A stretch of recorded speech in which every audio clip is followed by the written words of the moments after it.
شاہینہ بیگم کی جوان بیٹی خود کو مشکل سے بچانے کی کوشش کر رہی تھی، مگر بے بسی کے مارے اپنے دونوں پیروں کو پوری طرح سے رگڑتے اس کا پورا وجود جیسے زلزلوں کی زد میں تھا اور آنکھوں سے آنسو تیزی سے بہہ رہے تھے۔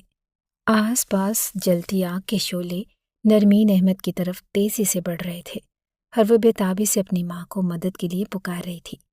یہ سب دیکھ کر شاہینہ بیگم کا دل بری طرح سے کٹ رہا تھا، مگر وہ کچھ بھی نہیں کر پا رہی تھی۔ اچانک ایک جھٹکے سے شاہینہ بیگم کی آنکھ کھلی تو ان کا دل بری طرح سے دھڑکنے لگا۔ سامنے دیوار پر نصب وال کلاک کی جانب نظر گئی تو ہڑبڑا کر اٹھ بیٹھی۔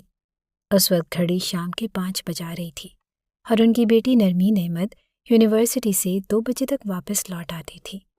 آج سے آنے میں کافی دیر ہو رہی تھی اور جانے کب شاہینہ بیگم کی بے وقت ہی آنکھ لگ گئی اور وہ اتنی دیر تک سوتی رہ گئی کہ نرمین کے لیٹ ہو جانے پر اپنے دل میں بے چینی بڑھتی محسوس کر کے تیزی سے اٹھی اور نواب صاحب کے پاس جا کر کھڑی ہو گئی۔ نواب صاحب، نرمین ابھی تک یونیورسٹی سے گھر نہیں لوٹی، مجھے اس کی بہت فکر ہو رہی ہے نواب صاحب۔ نواب شہاب الدین احمد اپنی اہلیہ شاہینہ بیگم کے منہ سے اتنی غیر متوقع بات سن کر بری طرح سے انہیں گھورنے لگے۔ نرمین پورے 3 گھنٹے یونیورسٹی سے لیٹ ہو چکی ہے اور آپ مجھے اب بتا رہی ہیں؟ کیسی ماں ہے جنہیں جوان بیٹی کی غیر موجودگی کا علم ہی نہیں؟ نواب صاحب نے غصے سے کہا تھا۔ مجھے معاف کر دیجیے نواب صاحب، میری آج طبیعت سیٹ نہیں تھی۔ میں نرمین کی واپسی کا انتظار کر رہی تھی مگر میری آنکھ لگ گئی۔ اتنی دیر تک سوتے رہنے کے باعث مجھے یہ علم ہی نہیں ہو سکا کہ نرمین ابھی تک حویلی لوٹی نہیں۔ وہ پہلے کبھی اتنا لیٹ نہیں ہوتی۔ آج اس کے لیٹ ہونے پر میرا دل بہت زیادہ پریشان ہو رہا ہے۔ خدا کے لیے جلدی کچھ کیجیے۔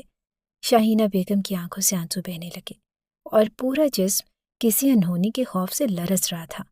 نواب شہاب الدین احمد تب تک اپنے ملازم خاص کو بلا چکے تھے تاکہ گارڈز اور گاڑی تیار کروا کر خود ہی نرمین کی تلاش میں نکل کھڑے ہوں۔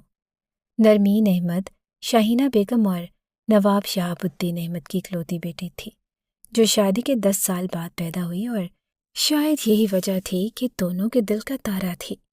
اس کے بغیر جینے کا تصور کرنا بھی ان دونوں کے لیے محال تھا۔ ایسے میں اس کی واپسی میں اس قدر طویل نے 100 طرح کے وہمات اور خدشات ان کے دل میں کھڑے کر دیے۔ سلطان سکندر اپنی لینڈ کروزر میں تیزی سے اپنی منزل کی جانب رواں دواں تھا۔ گاڑی میں بجتا دھیمے سروں والا میوزک بھی اس کے اندر کی خلفشار کو کم کرنے میں ناکام ہو رہا تھا، جبکہ پچھلی سیٹ پر موجود نرمین احمد ہاتھ اور پیر بندھے ہونے کے باعث بری طرح سے ڈرائیونگ سیٹ پر سر پٹک پٹک کر سلطان سکندر کو اپنی جانب متوجہ کرنے کی پوری کوشش کر رہی تھی، مگر سلطان سکندر اس کی ہر حرکت کو نظر انداز کیے پتھر دل بنا سامنے روڈ پر اپنی توجہ گامزن کیے ہوئے تھا، جبکہ اس کی آنکھوں میں نمی تیزی سے پھیل رہی تھی۔ کوئی بھی شخص پیدائشی طور پر برا ہرگز نہیں ہوتا۔ ہر انسان کے برے عمل کے پیچھے معاشرے کی کوئی نہ کوئی وجہ کار فرما ہوتی ہے۔ سلطان سکندر بھی ایسی چند وجوہات کے زیر اثر اس وقت کچھ بھی صحیح اور غلط سوچنے سے قاصر تھا۔ وہ نواب شہاب الدین احمد، جس کو کچھ عرصہ پہلے تک وہ اپنے باپ کی طرح عزت دیتا تھا، اب اپنی بے عزتی کا بدلہ لینے اس کی بیٹی کو ہی اغوا کر چکا تھا، مگر یہ قدم اٹھاتے ہوئے نہیں جانتا تھا کہ اس کی کتنی سنگین سزا پانے والا ہے۔ اگر جان جاتا تو شاید کبھی یہ غلطی نہ کرتا۔ یہی تو بندہ بشر کی کمزوری ہے کہ وہ بنا انجام کو جانے اپنی مرضی کے مطابق فیصلے کر گزرتے ہیں، ہر انجام کو پہنچ کر پچھتاتے ہیں۔ کافی دیر ڈرائیو کرنے کے بعد ایک قدرے انجان اور سنسان سی جگہ پر ایک فارم ہاؤس کے سامنے گاڑی ایک جھٹکے سے رکی۔ سلطان سکندر ڈرائیونگ سیٹ سے اتر کر پچھلی سیٹ کا ڈور کھولتے ہوئے نرمین احمد پر جھکا تھا اور اس کے کان کے قریب ہو کر بولا، اب میں تمہارے منہ کو کھول رہا ہوں، مگر تم ہلکی سی بھی آواز پیدا مت کرنا، ورنہ میں تمہارے ساتھ بہت بری طرح پیش آؤں گا۔ اس نے قدرے سخت لہجے میں نرمین احمد کو تنبیہ کی تھی اور اس کے منہ پر سے پٹی کھول دی، جو بندھے ہوئے منہ کے ساتھ کچھ بولنے کی کوشش میں اس قدر ہلکان ہو رہی تھی کہ بری طرح سے کھانسنے لگی۔ سلطان سکندر نے پاس پڑے پانی کی بوتل کا ڈھکن کھول کر نرمین احمد کے لبوں سے لگایا تو چند گھونٹ پانی پی کر نرمین نے اپنا حلق تر کر لیا، مگر نرمین احمد کی آنکھوں میں تو جیسے خون اترا تھا۔ اس کی کسی بھی بات کو خاطر میں نہ لاتے ہوئے نرمین نے سانسیں بحال ہوتے ہوئے اونچی آواز سے چلا چلا کر مدد کے لیے پکارنا شروع کر دیا، اور اسی کھینچا تانی میں پانی کی پوری بوتل اسی کے حجاب پر الٹ چکی تھی۔ مگر اس وقت اس کو ان باتوں کی کوئی پرواہ نہ تھی۔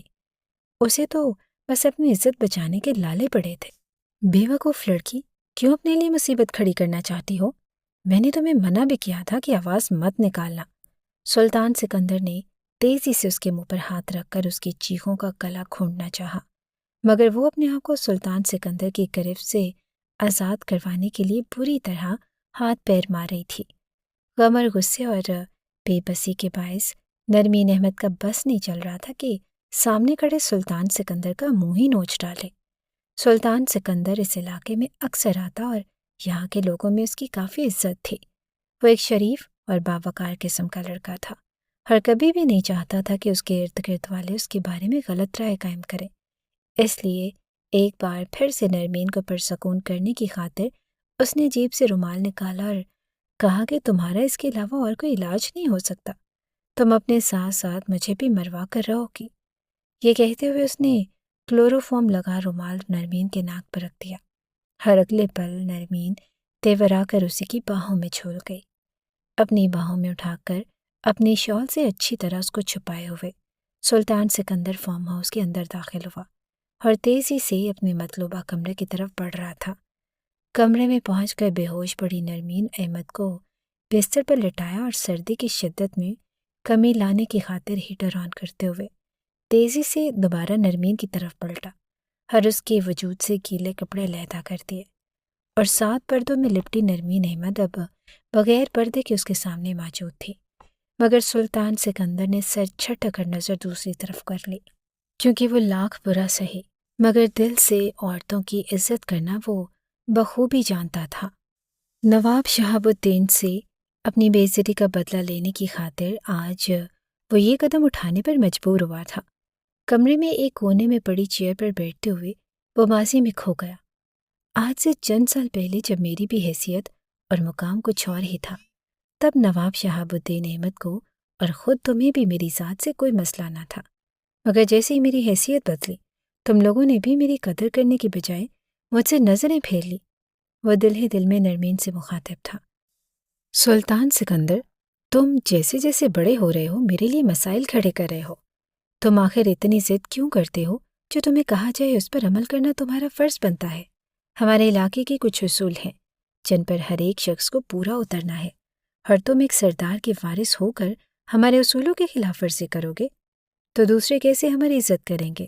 تم ہر آئے دن کوئی نہ کوئی نیا مسئلہ کھڑا کر کے مجھے پریشان کرتے رہتے ہو۔ نواب عالمگیر سکندر غصے سے بھنائے ہوئے تھے، مگر سلطان سکندر اپنے چچا کی کسی بھی بات کو خاطر میں نہیں لا رہا تھا۔ اس کی ایک ہی ضد تھی کہ ہمارے علاقے کی لڑکیوں کو بھی تعلیم حاصل کرنے کی اجازت ملنی چاہیے۔ یہ ان کا بنیادی اور قانونی حق ہے، جیسے والدین ہونے کے ناطے آپ لوگوں کو انہیں محروم نہیں کرنا چاہیے، اور خون بہا میں سنگ دلی سے چھوٹی بچیوں کو مقتول کے وارثین کے حوالے نہ کیا جائے۔ میں لڑکیوں کو ان کا یہ حق دلوا کر ہی رہوں گا۔ سلطان سکندر اپنی بات نہ مانے جانے پر جھنجھلایا ہوا تھا، کمرے سے نکل گیا، اور اسی وقت نواب شہاب الدین احمد حیرت سے سلطان سکندر کو بگڑا ہوا چہرہ لیے نکلتا دیکھ کر اندر داخل ہوئے اور نواب عالمگیر سکندر سے سلام دعا کے بعد پہلا سوال یہی پوچھا، عالمگیر، یہ سلطان کو کیا ہوا ہے؟ اس قدر بگڑا کیوں تھا؟ نواب شہاب الدین احمد نے حیرت سے سوال کیا، ارے کچھ نہیں یار، بس اس کو روز کسی نہ کسی کا حق دلوانے کا خیال آ جاتا ہے اور میرا سر کھانے لگتا ہے۔ نواب عالمگیر سکندر نے لاپرواہی سے ہاتھ جھاڑتے ہوئے کہا تھا، مگر اندر ہی اندر وہ بھتیجے کی باتوں پر بری طرح سے تل ملا رہے تھے۔ اس بار کیا بات ہے؟ نواب شہاب الدین احمد بھی جیسے آج پوری بات جاننے کی ٹھان چکے تھے، بار بار جانچتے ہوئے سوال کر رہے تھے، جس پر جھنجھلا کر نواب عالمگیر سکندر نے کہا، صاحبزادے کو ہمارے علاقے کے اصول پسند نہیں ہیں۔ اس کا کہنا ہے کہ لڑکی کو باپردہ حالت میں ہی صحیح مگر اپنی تعلیم جاری رکھنی چاہیے، جس کے لیے ہمارے اپنے علاقے میں ہی اسکول اور کالج کا ہونا بے حد ضروری ہے۔ آج نواب عالمگیر سکندر اس قدر بیزار تھے کہ سلطان سکندر کی ہر فرمائش اور ہر جھگڑے کے بارے میں تفصیل سے بتاتے چلے گئے، اور نواب شہاب الدین احمد جو اب تک سلطان سکندر کی بے پناہ وجاہت اور ذہانت سے بری طرح متاثر تھے، پل میں ہی ان کے چہرے کے بھی تاثرات بگڑنے لگے، کیونکہ نواب عالمگیر سکندر کی طرح وہ بھی اپنے علاقے کے اصول اور قوانین کو سختی سے سب پر لاگو کرنا پسند کرتے تھے، اور نوجوان نسل کا علاقے کے اصولوں کے خلاف جانا ان کو ہرگز پسند نہ تھا۔ نواب عالمگیر احمد کے چہرے کو جانچتے ہوئے گویا ہوئے، تو پھر تم نے اس لڑکے کو قابو کرنے کا کوئی علاج سوچا ہے؟ نواب شہاب الدین احمد نے پوچھا، جس پر اپنے خیالوں میں غرق نواب عالمگیر سکندر بری طرح چونکے۔ کیسا علاج؟ مجھے تو کچھ سمجھ ہی نہیں آتی کہ یہ لڑکا کیوں روز بروز ضدی ہوتا جا رہا ہے۔ ویسے تو یہ بہت فرما بردار اور سعادت مند لڑکا ہے، مگر کچھ باتوں پر اتنی بری طرح سے ضد کرنے لگتا ہے کہ مجھے سمجھ نہیں آتی کہ میں اس کا کیا کروں۔ بھائی جان نے اس کو کچھ زیادہ ہی سر پر چڑھا رکھا تھا، اور بھائی جان اور بھابھی بیگم کی وفات کے بعد میں نے بھی اس کی پرورش ایک ماں بن کر کی ہے۔ میں نہیں چاہتا تھا کہ اسے کبھی بھی ماں باپ کی کمی محسوس ہو۔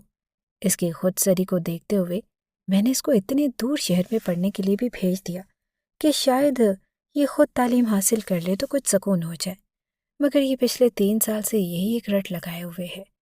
نواب عالمگیر سکندر نے تفصیل سے بتایا تو نواب شہاب الدین احمد کچھ دیر تک پرسوچ نگاہوں سے ان کی جانب دیکھتے رہے، اور پھر بولے کہ اس کا فی الحال مجھے یہی واحد حل نظر آتا ہے، تم عارضی طور پر سلطان سکندر کو اپنی جائیداد سے آگ کر دو۔ امید ہے کہ خالی ہاتھ ہو جانے کے بعد جب زمانے کی ٹھوکروں پر آئے گا تو اس کے دماغ سے یہ حق دلوانے کا بھوت نکل جائے گا۔ نوابوں کی طرح عیش و عشرت بھری زندگی گزارنے والا نوجوان اگر خود کمانے کی غرض سے در در کی محتاجی اٹھائے گا تو لڑکیوں کے اصولوں کی بات خود ہی بھول جائے گا، پھر جب چاہو اسے واپس حویلی میں لا سکتے ہو، کیونکہ اس کے باپ کی ساری جائیداد تو آخر کار اسی کی ہے۔ نواب شہاب الدین احمد نے اپنے تئیں بہترین حل سوچا، جس پر نواب عالمگیر سکندر کافی بے چین دکھائی دے رہے تھے، اور شاید انہیں نواب شہاب الدین احمد کا یہ مشورہ بالکل پسند نہ آتا، مگر آدھی رات کو حویلی میں ایک نیا طوفان کھڑا ہو چکا تھا۔ ایک ملازمہ جو بالکل جوان اور کافی حسین تھی، سلطان سکندر کے کمرے سے شکستہ حال چیختی چلاتی باہر نکلی، اور پوری حویلی میں ہنگامہ کھڑا ہو گیا۔ شور سن کر نواب عالمگیر سکندر بھی اپنے کمرے سے باہر چلے آئے، جبکہ سلطان سکندر کے چہرے پہ بوکھلاہٹ اور آنکھوں میں چھائی سرخی کوئی الگ ہی داستان سنا رہی تھی۔ سلطان، یہ کیا گھٹیا حرکت کی تم نے؟ تمہیں شرم نہیں آئی؟ اگر ملازمین ہمارے آگے مجبور اور بے بس ہوتے ہیں تو اس کا یہ مطلب ہرگز نہیں کہ ان کی بے بسی کا یوں ناجائز فائدہ اٹھایا جائے۔ یہ نیچ حرکت کرتے ہوئے اور نہیں تو خاندان کی عزت کا ہی خیال کر لیا ہوتا۔ میں سوچ بھی نہیں سکتا تھا کہ تم اتنی گری ہوئی حرکت کر سکتے ہو، جس کی بس تعریفیں ہی سنی ہیں۔ سب نے پورے خاندان میں کبھی کسی نے اس طرح کی نیچ حرکت نہیں کی، اور کل تک تو تمہیں ہمارے قبیلے کے اصولوں سے نفرت بھی تھی، بڑی غیرت والی باتیں کرتے تھے، تو آج ایک بے بس لڑکی کے ساتھ زبردستی کرتے ہوئے تمہارے اصول کہاں جا سوئے؟ نواب جہانگیر سکندر کا نام مٹی میں ملانے کے لیے بس یہی کسر رہ گئی تھی کیا، جو آج تم نے پوری کر دی؟ لڑکی اب بھی بری طرح سے کانپتے ہوئے رو رہی تھی۔ ایک ملازمہ اسے بڑی سی چادر میں لپیٹ چکی تھی، مگر وہ پھر بھی بری طرح سے ڈری اور سہمی ہوئی تھی۔ سلطان سکندر کی آنکھیں خود اگل رہی تھی کہ وہ جو کچھ دیر پہلے تک بکھلاہٹ کا شکار تھا، اب غصے اور نفرت سے دھاڑا تھا۔ یہ سب جھوٹ ہے، میں نے ایسا کچھ نہیں کیا، میں تو اس کو جانتا تک نہیں، اور میں تو اس کو اب دیکھ رہا ہوں۔ بہتان لگا رہی ہے یہ مجھ پر، چھوڑوں گا نہیں میں تو اسے۔ جب میں نے اجازت نہیں دی کہ کسی ملازمہ کو، تو اس کی جرت کیسے ہوئی میرے کمرے میں آنے کی؟ اور اتنا بڑا الزام، میں قتل کر دوں گا۔ سلطان سکندر غصے سے بھڑک اٹھا اور نہ چاہتے ہوئے بھی اپنی صفائی میں بولتے ہوئے اس لڑکی کی طرف جارحانہ طریقے سے بڑھا۔ خبردار جو اس لڑکی کو کچھ کہا، اب تم گناہ کر کے مکر بھی جاؤ گے۔ نواب عالمگیر سکندر نے سلطان سکندر کو کھری کھری سنا دی تھی۔ میں نے کچھ نہیں کیا، آپ میرا یقین کیوں نہیں کر رہے؟ سلطان سکندر نے بے بسی سے نواب عالمگیر سکندر کی جانب دیکھا۔ کیا تمہیں لگتا ہے کہ یہ معصوم لڑکی جھوٹ بول رہی ہے؟ آج تک پہلے کبھی کسی ملازمہ کی جرت نہیں ہوئی کہ وہ اس قسم کی کوئی حرکت کرے۔ آج اگر یہ کہہ رہی ہے تو ضرور تم نے اس کے ساتھ کچھ نہ کچھ کیا ہے۔ دیکھ لیں نواب صاحب، اپنے چہیتے کے کارنامے کے بارے میں اب آپ کیا کہیں گے؟ بہت فخر کرتے تھے نا کہ میرا بھتیجا بہت شریف اور نیک ہے۔ آج پتہ چلا آپ کو کیا اصلیت ہے اس کی، کہ بے بس لڑکی کی بے بسی کا تماشا بنایا اس نے، وہ بھی نواب عالمگیر کی پناہ میں رہتے ہوئے۔ صفیہ بیگم جو خاموشی سے سارا تماشا دیکھ رہی تھی، سلطان سکندر کے انکار کرنے پر بول اٹھی، مجھے یہ نہیں پتا کہ یہ لڑکی بے قصور ہے یا نہیں، مگر میں اتنا ضرور جانتا ہوں کہ سب کچھ مجھے پھنسانے کے لیے کیا جا رہا ہے۔ میں نے اپنے کمرے میں کسی ملازم کو داخل ہونے کی اجازت نہ دی، اور اس بات کے آپ سب لوگ گواہ ہیں۔